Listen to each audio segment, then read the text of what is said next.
So you got this bushing for the rear subframe all changed out. I feel like the bolts usually break because there's just too much play in these bushings. They get too soft, and then once these move around too much, it just snaps the bolt. But the bolt attaches up here.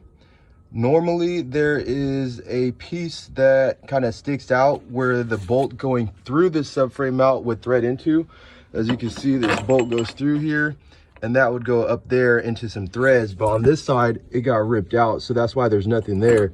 I'll show you on the other side what it looks like.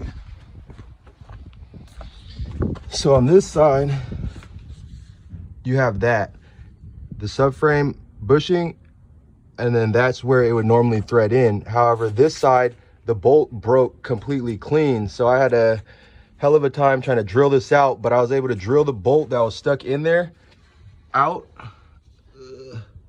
So now it's a completely pass-through hole.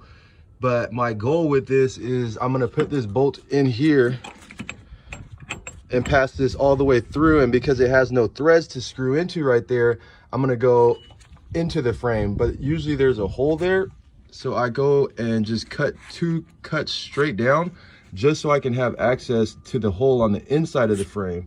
And the reason for that is because I'm gonna take this bolt out of here, but once this raises up all the way, it's gonna go into this hole like so. I'm gonna have to thread on a washer and a locking nut on this side, but without this access hole cut, there's no way that you'd be able to put that bolt, or the nut, excuse me, onto the bolt to hold this on there. So I just figured that this is the easiest and cleanest way. I cut pretty much like a 1-inch hole, about 2 inches long, and in the end you can just fold it right back up. I mean, it's aluminum, or I don't know if it's probably steel, but you just fold it right back up and have a welder just weld it, and you'd never even know that it was there.